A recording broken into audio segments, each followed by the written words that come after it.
Ito na po yung babala ng matandang babae na tinatawanan lang siya at marami pong hindi naniniwala sa kanya, at mababasa po natin yan sa ating comment section, no? Ayun, no? Last 6 days po, ito po yung babala ni Nanay Dimitri, no, na talagang mag-ingat po ang tao sa buong mundo. Ayan na po, nangyari na. Yo, what's up? Happy people, Ludoy on the mobs. For today's video, mga kuys, mga gayas, grabe, nakaka-goosebumps po talaga mga kuys, mga gayas, dahil 6 days lang po mula po nung last recently videos po natin na nagbabala po yung matandang babae na si Nanay Dimitri na mag-ingat po ang tao sa buong mundo. At ito na nga po ngayon ang nangyari po sa Japan. Lindol 7.4 o 7.6 ba, tapos naka-tsunami. At hindi lang yun, nakabanggaan pa po yung airplane nila mga kuys, mga guys, no? So talagang nakakilabot po yung mata ng babae na yun mga kuys, mga gayas. At marami pong nagtatanong kung saan na po yun si Nanay Dimitri. Pero ang sabi po ni Nanay Dimitri noon ay taga Davao de Oro po siya. Mula po nung nagbabala siya ay hindi na po siya nagpakitang muli mga kuys, mga gayas. So ito po yung babala niya mga kuys, mga guys. So without further ado, let's begin. Mukhang nagkatotoo na po ang mga babala po ni Nanay Dimitri. Tandaan nyo po ito. Nanay Dimitri nagbabala muli. Mag-ingat po ang lahat ng tao sa buong mundo. Messengers of God, tsunami. Ayan po, na-upload po natin yan noong December 27. O ilang araw lang, mga 6 days siguro. 6 days ago lang, no? At ito na po yung nangyari sa Japan ngayon mga kuys, mga gayas, no? Kita nyo mga kuys, mga gayas, marami pa diyang nagkomento na hindi daw totoo nangyari ngayon. Diba? May tsunami, may lindol, tapos sunog pa, nakabanggaan pa yung mga airplane. Yan na po yung sinasabi ni Nanay mga kuys, mga gayas. So talagang iwan ko kung saan ito si Nanay Makuis, mga guys, na talagang grabe, nakaka-goosebump po itong mga nagsasabi ni Nanay Makuis, mga guys, no? Ito nga, pakinggan muna natin itong mga sinasabi niya noon. Ito na ang nangyari kay Nanay Dimitria pagkatapos ng kanyang mga babala, uutos ng Panginoon o vision na mangyayaring trahedya o uunos, at ang lahat ng ito ay nagkatotoo. Nasaan na nga ba si Nanay? At ito na po ang nangyari kay Nanay. Bago po ang lahat ay panuorin po natin ang kanyang mga babala, at ito po ay natupad talaga. So talagang nakakakilabot po kung sino talaga yung si Nanay Dimitria. Sa dagat, kanang 30 metros ang kalap doon, maabot pa ang tubig dagat. Kunya ang balod, dako nga balod, maabot sa baybay, bisan sa kaligon sa balay, idton pa, kanang kankanon pa, dalin pa dunong sa kanang laod. Nya, kung mangutana kung kinsa ang nagsulti na ang Diyos Amahan sa langit, i-forward na dai kay para ingon siya, ipa-forward daw na sa kanang mga cellphone para ma-aware ang mga tao. Palihog lang ko dayhan na man cellphone, iyawat na lang po makaluwas mo dugo sa katawhan. Kuan ba dunay kanang unos, kung dunay unos magsunod ang tidal wave, kinahanglan daplin sa baybay kanang makwit. Kay gikan sa lakihan sa dagat, 30 metros ang kalap doon, maabot pa sa tubig dagat. Kunya ang kanang balod, dako nga balod, dan maabot sa daplin, kanon pa ang mga balay, bisan sa kaligon, dadtoon dito sa kanang laod. Kung mangutanan mo kung kinsa nag-ingon, ingnaday na ang Diyos Amahan sa langit. Sultian mo, ko mo na akong isultian mo, kanang kahidya mo abot. Iya mo na sa yawa na ba, naimingon nga, magampo lang ito sa Ginoo, isultian na ganita, di ka matoo. Ang uban, ubuhi ko ang sinuwi, manakay tag-arka, kiniday mo ang gabi ay, mo naman po ni ang arka na ito, samtang wa pa maabot si Ginoong si Kristo, si kaduhang pagbalik. Nyanguban pa, di man ko, di man kumuto sa anong istorya day. Yung ko sagdilang ko, di mo mutuo, napamingon na, masugdan na daw po, okay lang gihapon, basta makaingon ko sa mga tao, dirisla. Ito na po yung babala ng matandang babae na tinatawanan lang siya at marami pong hindi naniniwala sa kanya, At mababasa po natin yan sa ating comment section, no? Ayun, no? Last 6 days po, ito po yung babala ni Nanay Dimitri, no? Na talagang mag-ingat po ang tao sa buong mundo. Ayan na po, oh. Nangyari na. Oh, grabe talaga, nakaka-goosebump to si Nanay, no? Grabe yung tragedy sa Japan, no?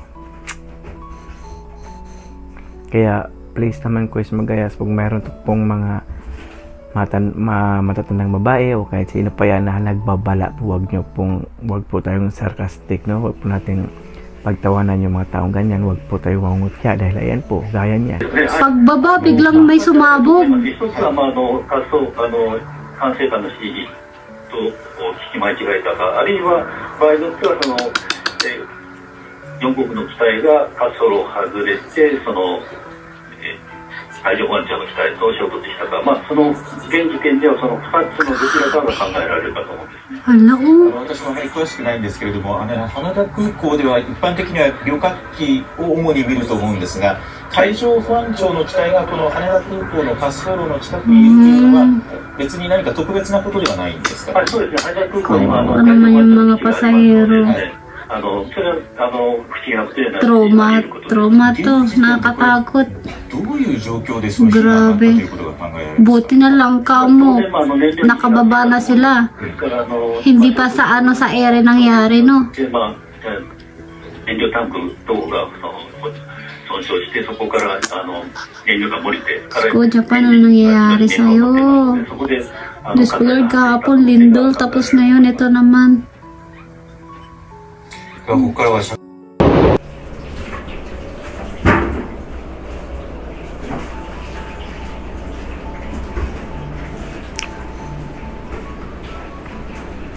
Yeah, please po, please igalang po natin yung mga taong nag-iikot, nagbabala, kasi yan, no? Yan, isa na po yung pruweba para po maniwala kayo na talagang totoo po yung sinabi ng matanda, hindi kay nang-scam, hindi yung nasiraan ng bait, talagang nagbabala po o sugo ng Diyos o messengers of God.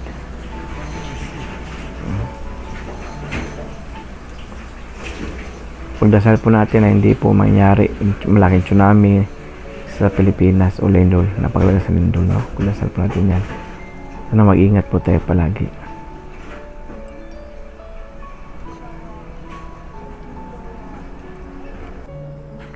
Ito na po yung babala ng matandang babae na tinatawanan lang siya at marami pong hindi naniniwala sa kanya, at mababasa po natin yan sa ating comment section, no? Ayun, no?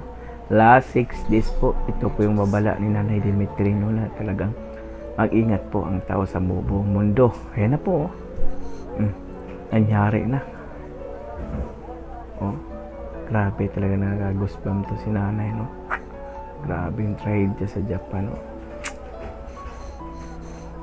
Kaya please naman guys, magayas kung mayroon pong mga matatandang babae o kahit sino pa yan na nagbabala, wag po tayong sarcastic, no? Wag po nating pagtawanan yung mga taong ganyan, wag po tayong mangungutya dahil ayan po, gaya niya.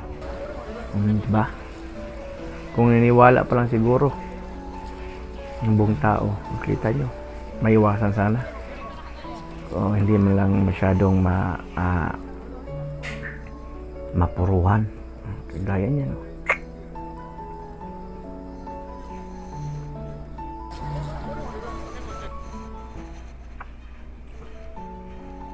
Grabe, kakatakot.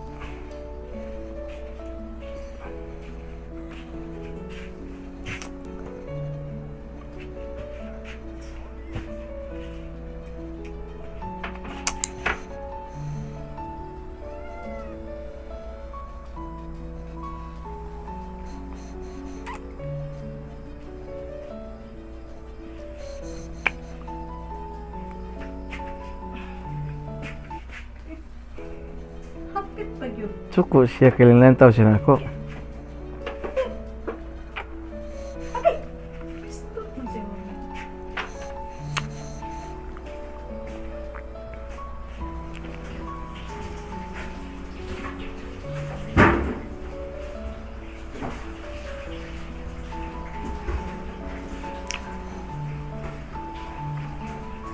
Yeah, please po, please igalang po natin yung mga taong Pupunta pala ng Niigata City yung 5 Coast Guard guys na maghahatid ng tulong dahil nga kahapon nilindol dito sa sa Japan.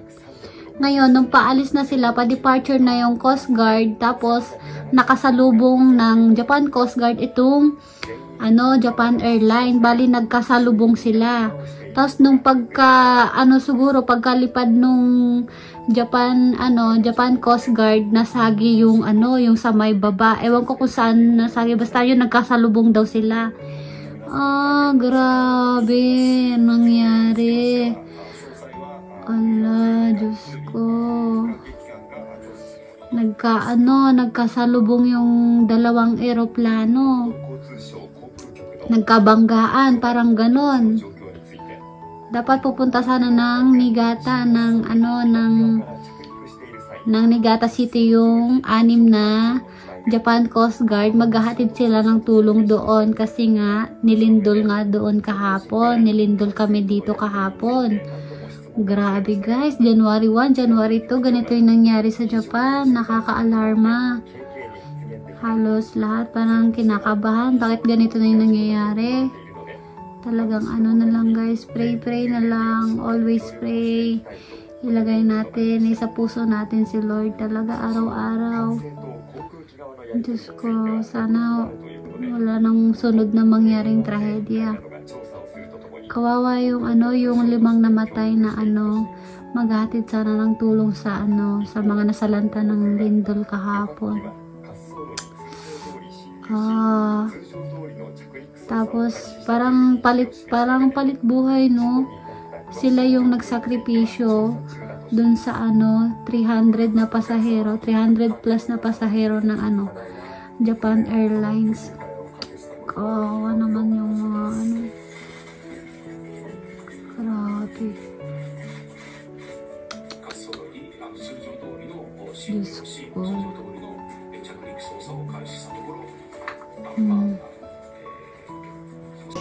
Kawawa naman sila.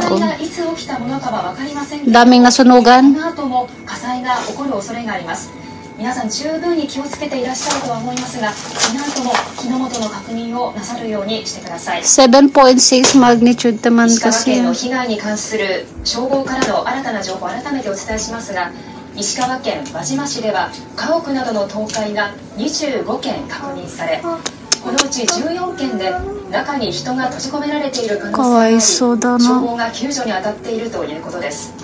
また珠洲市でも家屋などの倒壊が53件確認されたということです。そしてテレビの映像、上空からの中継の映像ですが、輪島市の中心部にある河合町の上空からの映像です。家屋が倒壊して屋根がもう地面についてしまっているところがあります。そして外壁が剥がれ、木造の骨組みが出ている状態です。こちらは大規模な火災が発生した場所から程近いところにあります石川県輪島市の住宅の状況です。画面の右上あたりがこの火事が起きた地域となっています。かなり広い範囲にわたって火災が広がっていることがわかります。19時間以上 So yun nga mga kuys mga guys, so grabe mukhang hindi po parang hindi po kakayanin ng kapangyarihan po ni Rudy Baldwin yung matandang babae mga kuys mga guys. So dahil lahat po ng babala ni Nanay Dimitri ay talagang nagkakatotoo po. Pero inyo nagbabala siya doon sa Davao, nag-ikot siya doon sa may Mindanao. O diba? Alas 11 na gabi, niyanig ang buong Mindanao. Tapos nagbabala siya na mag-ingat po dahil yung pinakalas na babala niya na hindi pa nangyari yung tsunami mga kuys mga guys. At ayun po nangyari po ngayon, kahapon ba o ngayon sa may Japan po. Talagang grabe po talagang pinsala ang nangyari po. So kung na-spread pa lang siguro yung mga video ni Nanay ay nako po, masiguro nakapag ingat po yung mga tao, no? Nakapaganda po sila mga kuys mga guys dahil grabe talaga si Nanay Dimitri pag nagbabala mga kuys mga guys, na kilabot talagang magkakatotoo po yun. So grabe. At dahil umabot ka sa dulo ng ating video, may karapatan ka pong mag-like, subscribe, and share. So for now, I'm God Filipinas. God first, God bless all, peace.